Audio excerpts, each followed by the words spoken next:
Media sosial kembali diramaikan oleh sebuah unggahan yang mengaitkan ilmu pengetahuan dengan praktik ibadah dalam Islam. Sebuah narasi menyebutkan adanya akademisi dari luar negeri yang tertarik pada gerakan sujud setelah meninjaunya dari sudut pandang medis. Cerita itu menyebar dengan cepat dan menarik perhatian banyak orang. Unggahan tersebut dibagikan berulang kali di berbagai platform. Judulnya terdengar kuat dan emosional, seolah menghadirkan sebuah pengakuan besar yang selama ini tersembunyi. Kata-kata yang digunakan terasa meyakinkan, bahkan bagi mereka yang tidak sempat menelusuri kebenarannya lebih jauh. Sebagian orang langsung percaya, sebagian lagi merasa penasaran. Ada pula yang mulai mempertanyakan sumber cerita tersebut. Namun seperti banyak fenomena viral lainnya, kecepatan penyebaran jauh lebih tinggi dibanding proses verifikasi. Ketika ditelusuri secara lebih mendalam, narasi yang beredar ternyata tidak mencantumkan rujukan akademik yang jelas. Tidak ada nama jurnal ilmiah, tidak ada publikasi resmi, dan tidak ada detail penelitian yang dapat diperiksa secara terbuka. Cerita itu lebih banyak bersandar pada pengulangan dari satu akun ke akun lain. Fenomena ini sebenarnya bukan hal baru. Konten yang menggabungkan agama dan sains memang sering menarik perhatian. Ketika dua ranah besar itu dipertemukan, muncul rasa kagum yang mudah menyentuh emosi publik. Namun di dunia akademik, setiap klaim memerlukan bukti. Penelitian harus melalui proses pengujian, penelaahan sejawat, dan publikasi resmi. Tanpa itu semua, sebuah cerita belum bisa disebut sebagai temuan ilmiah. Meski demikian, pembahasan tentang sujud dari sisi kesehatan bukanlah hal yang sepenuhnya keliru. Dalam ilmu fisiologi, posisi tubuh memang berpengaruh terhadap sirkulasi darah dan kerja otot. Hal ini menjadi pintu masuk bagi banyak orang untuk mengaitkannya dengan manfaat tertentu. Sujud adalah posisi unik. Kepala berada lebih rendah dari jantung, tubuh menekuk, dan beberapa bagian tubuh menyentuh lantai. Dari sudut pandang anatomi, perubahan posisi ini memang memengaruhi sistem peredaran darah secara sementara. Tubuh manusia memiliki mekanisme adaptasi yang sangat canggih. Saat posisi berubah, sistem saraf otonom bekerja menjaga kestabilan tekanan darah dan suplai oksigen. Artinya, tubuh selalu berusaha mempertahankan keseimbangan. Disinilah sering terjadi penyederhanaan. Penjelasan ilmiah yang kompleks diringkas menjadi kalimat yang terdengar spektakuler. Padahal sains jarang berbicara dalam bahasa sensasional. Sebagian konten menyebut sujud sebagai keajaiban medis. Padahal dalam literatur kesehatan, istilah seperti itu hampir tidak pernah digunakan. Ilmu pengetahuan lebih memilih istilah yang netral dan terukur. Bukan berarti sujud tidak memiliki dampak positif. Gerakan dalam salat, termasuk sujud, melibatkan aktivitas otot ringan yang tentu baik bagi tubuh. Pergantian posisi dari berdiri, ruku, hingga sujud membantu tubuh bergerak secara teratur. Aktivitas fisik ringan seperti ini dikenal membantu sirkulasi dan fleksibilitas. Namun manfaat tersebut bersifat umum, bukan klaim penyembuhan khusus. Penting untuk membedakan antara efek fisiologis wajar dan klaim luar biasa. Di sisi lain, sujud bukan sekadar gerakan fisik. Ia adalah bentuk ketundukan spiritual yang memiliki makna mendalam dalam ajaran Islam. Nilai ini tidak bisa sepenuhnya diukur dengan alat laboratorium. Dalam tradisi Islam, sujud dipahami sebagai momen paling dekat antara hamba dan Tuhannya. Dimensi spiritual inilah yang menjadi inti ibadah, bukan sekadar posisi tubuh. Karena itu, mengaitkan sujud hanya dengan manfaat medis berisiko menyempitkan maknanya.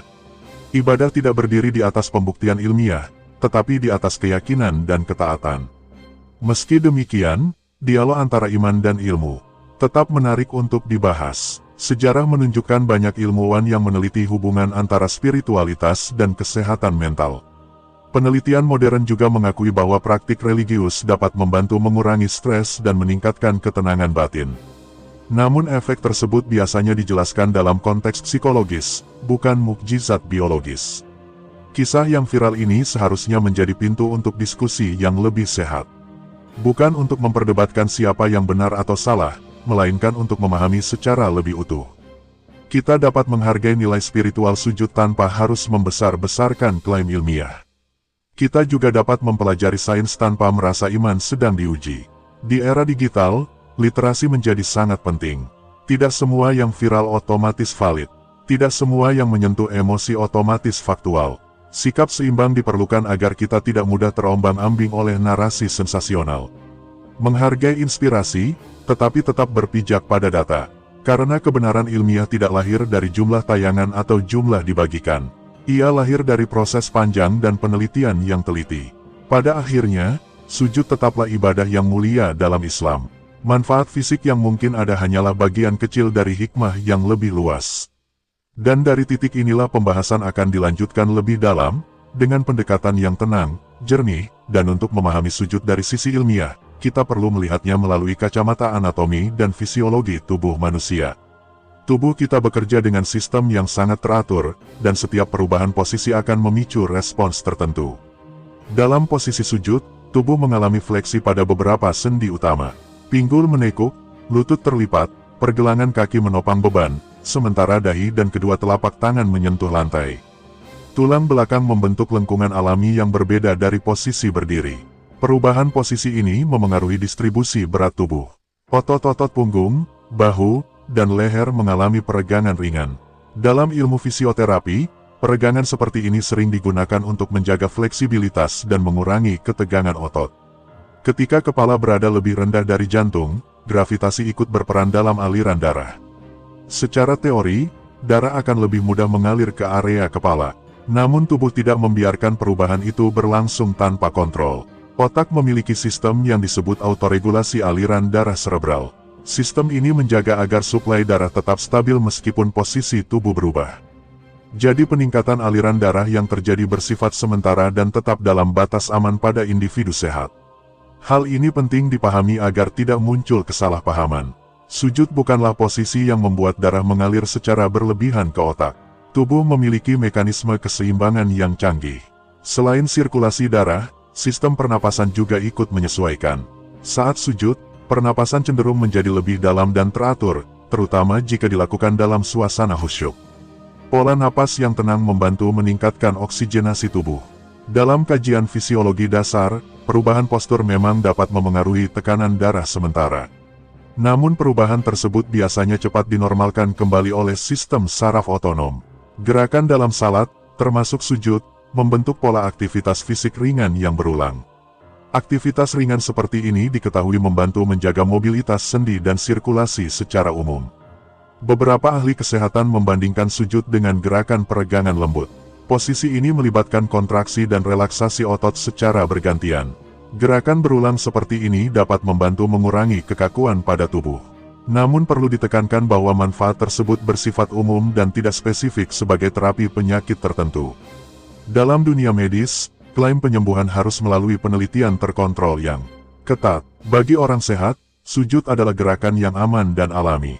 Tetapi bagi individu dengan kondisi tertentu seperti tekanan darah tidak terkontrol atau gangguan mata tertentu, posisi kepala lebih rendah dalam waktu lama bisa memerlukan perhatian khusus. Karena itu, pendekatan ilmiah selalu melihat variasi kondisi individu. Tidak ada satu gerakan yang cocok untuk semua orang dalam semua situasi. Selain aspek fisik, sujud juga berkaitan dengan sistem saraf. Ketika dilakukan dengan tenang dan penuh kesadaran, tubuh cenderung mengaktifkan sistem saraf parasimpatik. Sistem ini berperan dalam menciptakan rasa rileks. Saat sistem parasimpatik aktif, detak jantung bisa menjadi lebih stabil, tekanan darah cenderung lebih terkontrol, dan pikiran terasa lebih tenang. Efek ini tidak hanya muncul karena posisi tubuh, tetapi juga karena suasana batin saat beribadah. Disinilah perbedaan antara sekadar gerakan fisik dan praktik spiritual menjadi jelas. Sujud dalam salat tidak berdiri sendiri. Ia merupakan bagian dari rangkaian ibadah yang menyatukan gerakan, bacaan, dan niat. Secara biomekanik, posisi ini membantu melatih koordinasi tubuh. Pergantian dari berdiri ke rukuk lalu sujud menciptakan ritme gerakan yang teratur. Ritme ini mendukung kelenturan sendi dan keseimbangan tubuh. Ilmu kedokteran modern memang mengakui bahwa aktivitas fisik ringan yang dilakukan secara konsisten memiliki manfaat kesehatan jangka panjang. Namun manfaat tersebut biasanya muncul karena konsistensi dan keseluruhan aktivitas, bukan satu gerakan tunggal. Sujud adalah bagian dari rangkaian itu. Ia berkontribusi, tetapi bukan satu-satunya faktor. Dengan memahami penjelasan anatomi dan fisiologi ini, kita dapat melihat sujud secara lebih objektif. Tidak perlu dibesar-besarkan, tetapi juga tidak perlu diremehkan. Ia adalah gerakan yang selaras dengan mekanisme alami tubuh. Tubuh mampu beradaptasi dengan baik terhadap posisi tersebut. Namun makna terdalamnya tetap berada pada dimensi spiritual. Ilmu pengetahuan hanya menjelaskan bagaimana tubuh merespons, bukan mengukur nilai ibadahnya. Dari sini, pembahasan akan berlanjut pada bagaimana perubahan posisi tubuh memengaruhi sirkulasi darah dan sistem saraf secara lebih rinci, berimbang antara iman serta ilmu pengetahuan, sirkulasi darah, oksigen, dan respons tubuh. Ketika membahas sujud dari sisi fisiologi, salah satu aspek yang paling sering disorot adalah sirkulasi darah. Banyak orang penasaran, apa yang sebenarnya terjadi pada tubuh ketika kepala berada lebih rendah dari jantung. Dalam ilmu kedokteran, aliran darah sangat dipengaruhi oleh gravitasi dan tekanan pembuluh darah. Saat seseorang berdiri, darah cenderung turun ke bagian bawah tubuh. Karena itu, jantung harus bekerja melawan gravitasi untuk mengirim darah ke otak. Sebaliknya, ketika posisi tubuh menunduk atau kepala berada lebih rendah, efek gravitasi menjadi berbeda. Secara teori, darah lebih mudah mencapai bagian atas tubuh. Namun proses ini tidak berlangsung secara liar atau berlebihan. Tubuh memiliki sistem pengatur otomatis yang sangat canggih. Sistem ini dikenal sebagai sistem saraf otonom. Tugasnya menjaga kestabilan tekanan darah dan suplai oksigen ke organ vital, termasuk otak. Di dalam otak sendiri terdapat mekanisme yang disebut autoregulasi cerebral. Mekanisme ini memastikan bahwa aliran darah tetap stabil meskipun tekanan darah tubuh berubah. Jadi ketika seseorang sujud, tubuh segera menyesuaikan diri. Perubahan aliran darah yang terjadi biasanya bersifat sementara. Pada individu sehat, kondisi ini tidak menimbulkan gangguan. Justru tubuh mampu beradaptasi dengan cepat terhadap perubahan posisi tersebut. Selain sirkulasi darah, pernapasan juga berperan penting. Saat sujud dilakukan dengan tenang dan penuh konsentrasi, napas cenderung menjadi lebih dalam dan teratur. Pola napas yang stabil membantu meningkatkan pertukaran oksigen di paru-paru. Oksigen yang cukup sangat penting bagi fungsi otak dan organ lainnya. Ketika napas teratur, sistem saraf parasimpatik lebih aktif. Inilah sistem yang membantu tubuh merasa rileks dan stabil. Beberapa penelitian dalam bidang psikofisiologi menunjukkan bahwa kondisi relaksasi dapat menurunkan kadar hormon stres seperti kortisol. Namun efek ini tidak hanya disebabkan oleh posisi tubuh, melainkan juga oleh suasana batin. Dalam praktik salat, sujud tidak dilakukan dalam kondisi tergesa-gesa. Ada jeda, ada ketenangan, ada doa yang dipanjatkan. Kombinasi antara gerakan dan ketenangan inilah yang menciptakan respons menyeluruh pada tubuh. Namun penting untuk tidak menyimpulkan secara berlebihan. Tidak ada bukti ilmiah yang menyatakan bahwa sujud secara langsung menyembuhkan penyakit tertentu. Sains bekerja berdasarkan pengamatan terukur, bukan kesan subjektif. Bagi sebagian orang dengan kondisi kesehatan tertentu, seperti tekanan darah tinggi yang tidak terkontrol atau gangguan pada pembuluh darah otak, perubahan posisi ekstrim perlu diperhatikan. Karena itu, pendekatan medis selalu mempertimbangkan kondisi individu. Di sisi lain, bagi mayoritas orang sehat, gerakan sujud adalah bagian dari aktivitas fisik ringan yang aman.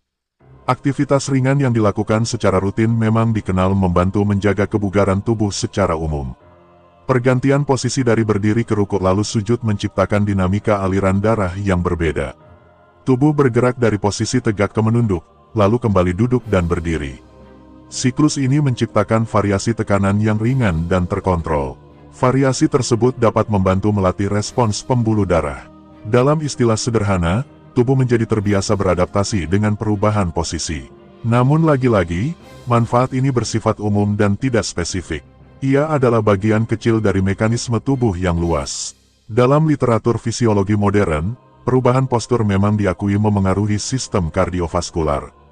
Tetapi tubuh manusia dirancang untuk menyesuaikan diri dengan berbagai posisi sehari-hari. Sujud hanyalah salah satu dari sekian banyak posisi yang dapat dilakukan tubuh manusia. Keunikannya terletak pada frekuensi dan konteks spiritualnya dalam ibadah. Keseimbangan antara gerakan fisik dan ketenangan mental saat sujud menciptakan pengalaman yang menyeluruh. Tubuh bergerak, pikiran hening, hati tunduk. Disinilah hubungan antara fisiologi dan spiritualitas menjadi menarik. Sains menjelaskan bagaimana tubuh bereaksi, sementara iman memberi makna pada setiap gerakan. Dengan memahami mekanisme sirkulasi dan oksigenasi secara objektif, kita tidak perlu terjebak dalam klaim berlebihan. Cukup memahami bahwa tubuh memiliki sistem adaptasi yang luar biasa. Sujud bukanlah keajaiban medis instan, tetapi juga bukan gerakan tanpa dampak. Ia adalah bagian dari ritme ibadah yang selaras dengan desain alami tubuh manusia.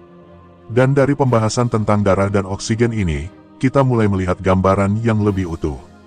Bahwa harmoni antara gerakan, napas, dan ketenangan batin adalah sesuatu yang nyata. Selanjutnya, pembahasan akan mengarah pada hubungan antara sujud, relaksasi, dan sistem saraf yang lebih dalam lagi. Selain sirkulasi darah, aspek lain yang menarik untuk dibahas adalah hubungan antara sujud dan sistem saraf. Tubuh manusia tidak hanya bereaksi secara fisik, tetapi juga secara neurologis terhadap setiap gerakan dan suasana batin.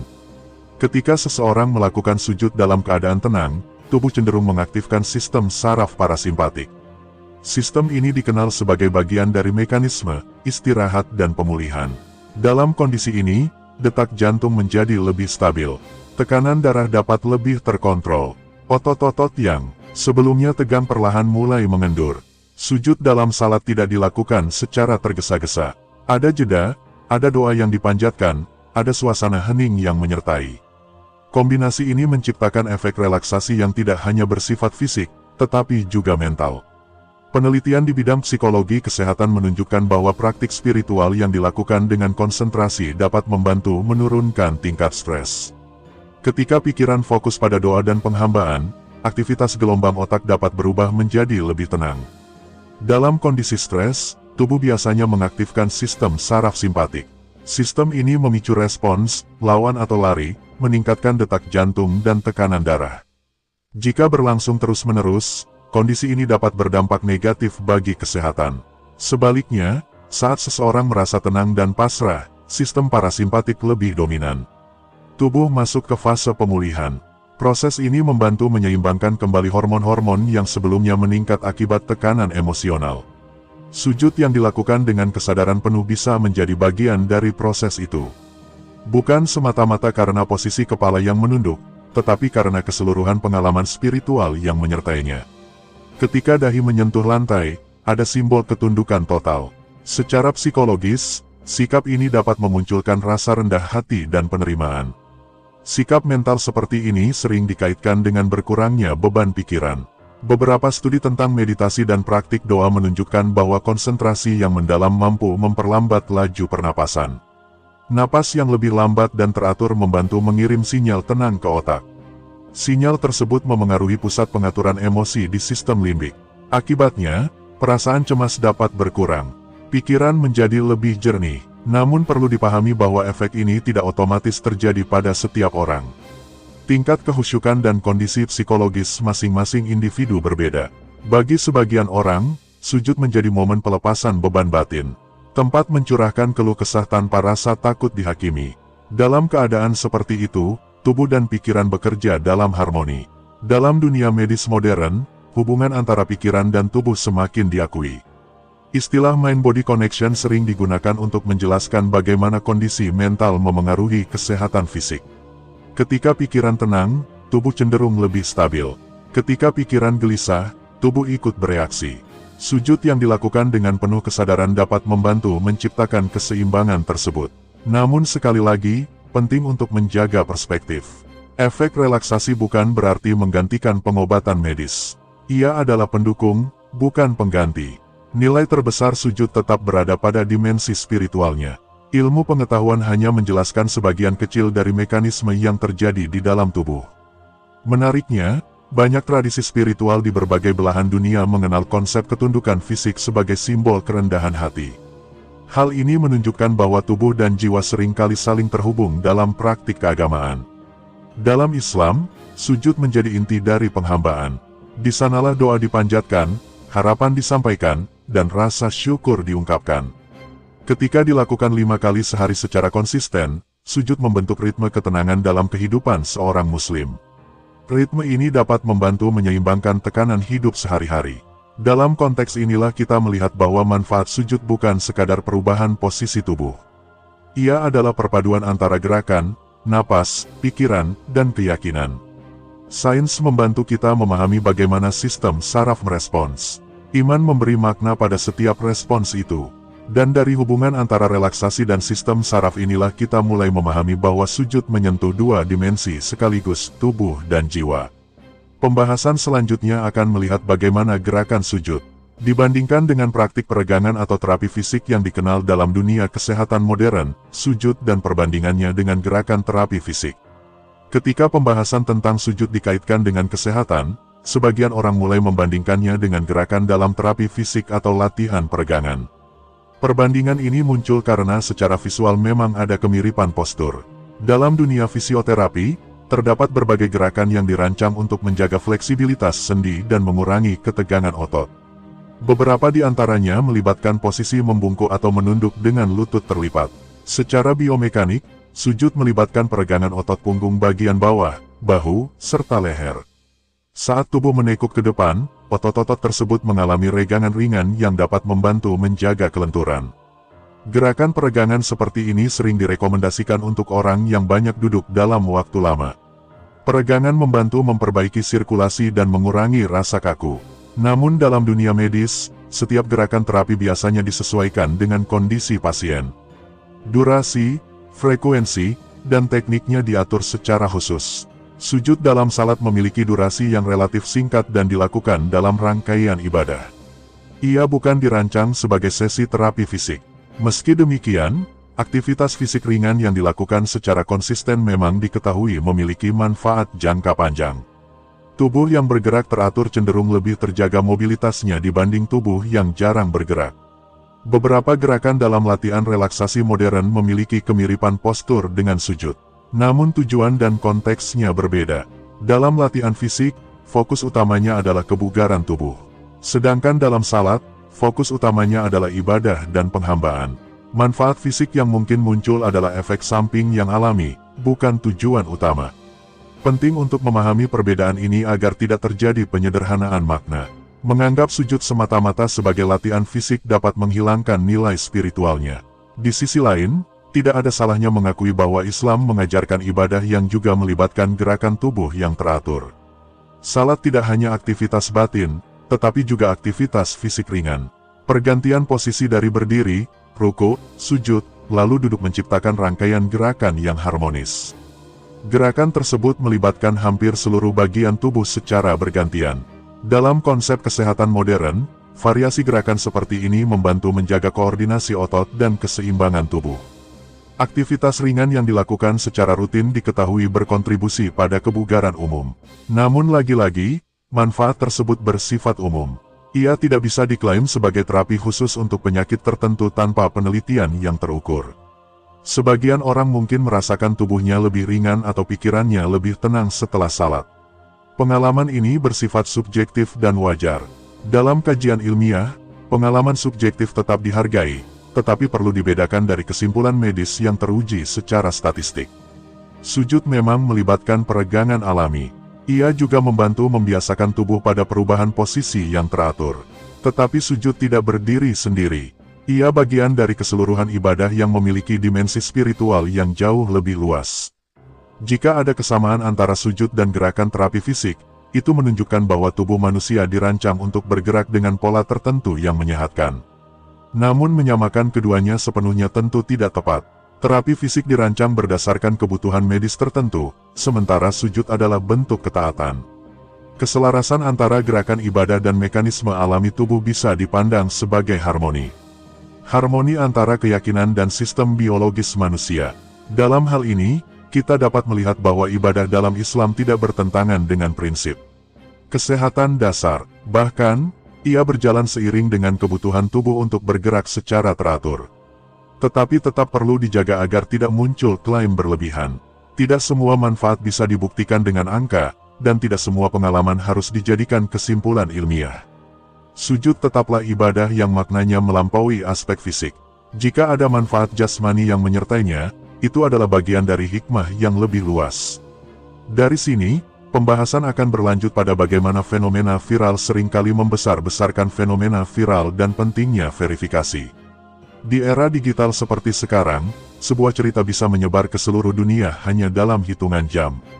Cukup dengan satu unggahan yang menarik perhatian, ribuan orang bisa ikut membagikannya tanpa berpikir panjang.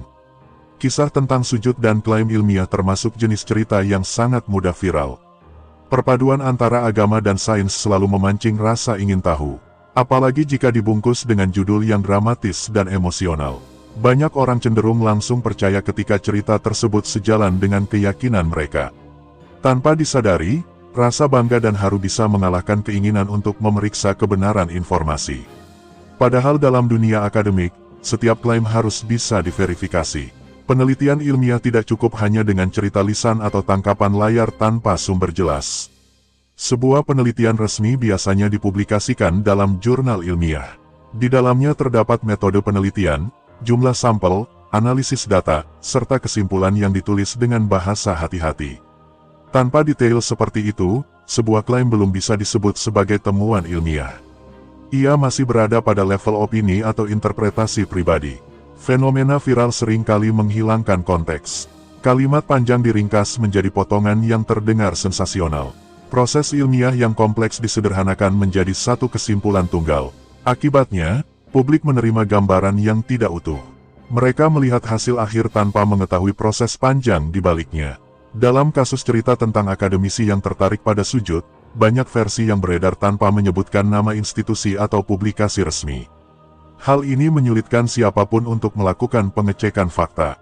Bukan berarti cerita tersebut pasti salah. Namun tanpa bukti yang jelas, ia tidak bisa dipastikan kebenarannya. Disinilah pentingnya literasi digital. Setiap orang perlu membiasakan diri untuk bertanya, dari mana informasi ini berasal? Apakah ada sumber yang bisa dipercaya? Keimanan tidak harus bergantung pada cerita yang belum tentu benar. Nilai ibadah tetap berdiri kuat tanpa perlu dibungkus dengan klaim spektakuler. Bahkan dalam tradisi keilmuan Islam, verifikasi informasi sangat ditekankan. Ulama terdahulu meneliti sanad dan sumber sebelum menerima sebuah riwayat. Prinsip kehati-hatian ini relevan hingga sekarang. Informasi yang baik adalah informasi yang jelas asal-usulnya. Cerita yang viral memang bisa menginspirasi. Namun inspirasi yang dibangun di atas informasi tidak akurat berisiko menimbulkan kekecewaan di kemudian hari. Ketika suatu klaim terbukti tidak memiliki dasar ilmiah, orang bisa merasa tertipu. Hal ini justru merugikan pesan spiritual yang ingin disampaikan. Karena itu, penting untuk memisahkan antara motivasi dan fakta. Sebuah cerita boleh menyentuh hati, tetapi tetap perlu diperiksa dengan akal sehat. Sains dan agama tidak perlu dipertentangkan. Keduanya bisa berjalan berdampingan tanpa harus saling membuktikan secara berlebihan. Jika memang ada penelitian yang mengkaji manfaat gerakan sujud, tentu akan tercatat dalam literatur ilmiah. Hingga saat itu, sikap yang paling bijak adalah bersikap terbuka namun kritis. Fenomena viral mengajarkan kita satu hal penting. Kecepatan informasi tidak selalu sejalan dengan ketepatan. Informasi, dalam dunia yang serba cepat, kemampuan untuk berhenti sejenak dan memeriksa sumber menjadi semakin berharga. Sujud sebagai ibadah tidak membutuhkan validasi viral untuk tetap bermakna. Ia memiliki nilai intrinsik yang tidak bergantung pada pengakuan siapapun. Dan mungkin disitulah letak kedewasaan dalam memahami hubungan antara iman dan ilmu. Menghargai keduanya tanpa harus membesar-besarkan salah satunya. Dari pembahasan tentang fenomena viral ini, kita mulai melihat bahwa keseimbangan adalah kunci. Keseimbangan antara percaya dan memeriksa, antara menerima dan meneliti. Selanjutnya, pembahasan akan masuk pada dimensi spiritual yang lebih dalam. Karena pada akhirnya, sujud bukan hanya soal tubuh, tetapi juga soal hati. Tanpa proses verifikasi yang memadai, dimensi spiritual yang tidak terukur. Setelah membahas sisi anatomi, sirkulasi darah, sistem saraf, hingga fenomena viral, kini kita sampai pada inti yang sebenarnya. Karena pada akhirnya, sujud bukan hanya soal tubuh yang menunduk, tetapi hati yang merendah. Dalam ajaran Islam, sujud adalah simbol ketundukan paling dalam seorang hamba kepada Tuhannya. Saat dahi menyentuh lantai, semua gelar, jabatan, dan kesombongan runtuh dalam satu gerakan sederhana. Di posisi itu, manusia berada pada titik terendah secara fisik, namun justru pada kedudukan tertinggi secara spiritual. Ada makna yang tidak bisa diukur dengan alat medis atau rumus ilmiah. Sujud bukan sekadar postur, ia adalah pernyataan. Pernyataan bahwa manusia memiliki keterbatasan dan membutuhkan pertolongan yang maha kuasa. Ketika seseorang bersujud dengan penuh kesadaran, ia sedang melepaskan beban yang mungkin tidak terlihat oleh orang lain. Ia berbicara dalam diam, memohon dalam hening. Banyak orang merasakan ketenangan mendalam saat sujud. Air mata yang tertahan bisa jatuh tanpa suara. Hati yang gelisah perlahan menjadi lebih lapang. Perasaan seperti ini sulit dijelaskan dengan grafik atau data statistik. Namun bagi yang mengalaminya, ia terasa nyata dan kuat.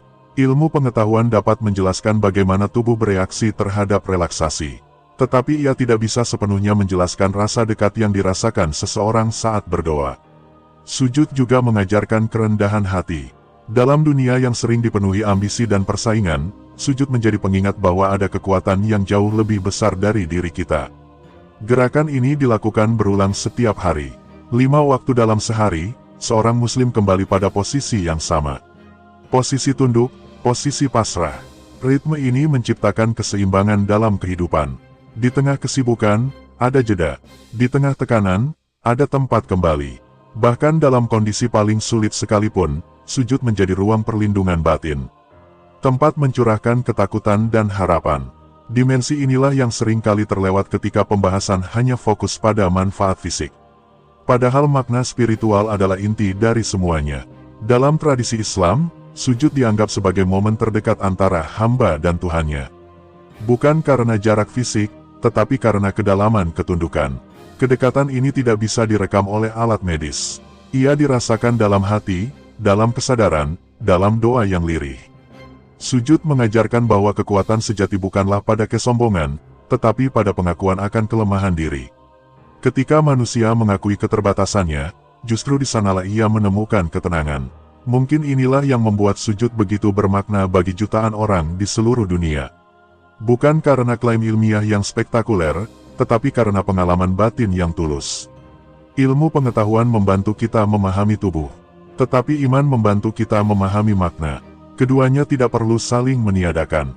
Ilmu menjelaskan mekanisme, iman memberi tujuan. Dan pada akhirnya, sujud adalah tentang hubungan pribadi antara manusia dan Tuhannya. Hubungan yang sunyi, tetapi penuh makna. Di sanalah letak kekuatannya. Tidak perlu viral untuk menjadi berarti. Tidak perlu dibuktikan secara sensasional untuk tetap bernilai.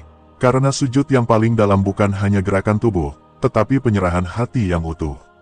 Selanjutnya, kita akan merangkum seluruh pembahasan ini dan melihat bagaimana iman dan ilmu dapat berjalan berdampingan tanpa harus dipertentangkan. Iman dan ilmu berjalan seiring. Setelah melalui pembahasan panjang tentang anatomi, sirkulasi darah, sistem saraf, hingga dimensi spiritual, kita sampai pada satu kesimpulan penting. Sujud bukanlah sekadar gerakan fisik, dan bukan pula sekadar objek pembuktian ilmiah. Ilmu pengetahuan membantu kita memahami bagaimana tubuh bekerja. Ia menjelaskan tentang gravitasi, aliran darah, respons saraf, dan mekanisme relaksasi. Semua itu memberikan gambaran bahwa tubuh manusia diciptakan dengan sistem yang sangat teratur. Namun sains memiliki batas. Ia hanya dapat menjelaskan apa yang bisa diukur dan diamati. Sementara sujud menyentuh wilayah yang lebih dalam dari sekadar mekanisme biologis. Ketika seseorang bersujud, ia tidak sedang memikirkan tekanan darah atau aktivitas sarafnya. Ia sedang merendahkan diri di hadapan Tuhannya. Ia sedang berbicara dalam doa yang mungkin tidak terdengar oleh siapapun kecuali dirinya dan Sang Pencipta. Disinilah iman dan ilmu bertemu. Ilmu menjelaskan prosesnya, iman memberi maknanya. Kita tidak perlu membesar-besarkan klaim agar ibadah terasa istimewa. Nilai sujud tidak bergantung pada pengakuan seorang ilmuwan atau penelitian tertentu. Sujud tetap mulia walau tidak viral. Tetap bermakna walau tidak dibahas di jurnal akademik. Jika suatu hari ada penelitian yang membahas manfaat gerakan sujud secara rinci, itu tentu menjadi tambahan wawasan yang menarik. Namun ketiadaan penelitian pun tidak mengurangi esensinya. Karena inti dari sujud adalah ketundukan dan kedekatan spiritual. Itu adalah pengalaman personal yang tidak bisa digantikan oleh angka atau grafik. Di era informasi yang cepat, kita diajak untuk lebih bijak. Tidak mudah terhanyut oleh judul sensasional. Tidak mudah menganggap setiap cerita sebagai fakta. Sikap seimbang adalah kunci. Menghargai ilmu tanpa menjadikannya alat pembenaran berlebihan. Menjalani iman tanpa merasa harus membuktikannya dengan sensasi. Hubungan antara agama dan sains seharusnya bukanlah hubungan yang saling menantang, melainkan saling melengkapi. Keduanya memiliki wilayahnya masing-masing. Sains berbicara tentang bagaimana, iman berbicara tentang mengapa. Sains meneliti gerakan tubuh, Iman merasakan ketenangan hati. Sains menjelaskan respons saraf. Iman menumbuhkan rasa syukur dan harap. Ketika keduanya dipahami secara proporsional, tidak ada pertentangan. Yang ada justru harmoni. Sujud, pada akhirnya, adalah simbol dari harmoni itu. Gerakan yang sederhana, tetapi syarat makna. Ia mengingatkan manusia akan asal dan tujuannya. Mengingatkan bahwa di tengah segala kecanggihan teknologi dan kemajuan ilmu, manusia tetap makhluk yang membutuhkan petunjuk dan pertolongan. Dalam posisi paling rendah itulah seringkali manusia menemukan kekuatan terbesar. Dalam ketundukan itulah lahir ketenangan. Maka jika ada yang tertarik menelitinya, itu adalah bagian dari rasa ingin tahu manusia. Tetapi nilai sejatinya tetap berada di hati mereka yang menjalaninya. Dan ketika kita menutup pembahasan ini, satu hal menjadi jelas. Sujud bukan tentang pembuktian, melainkan tentang penghambaan. Bukan tentang viral atau tidak, melainkan tentang keikhlasan. Bukan tentang klaim sensasional, melainkan tentang ketenangan yang lahir dari keyakinan. Disitulah keindahannya.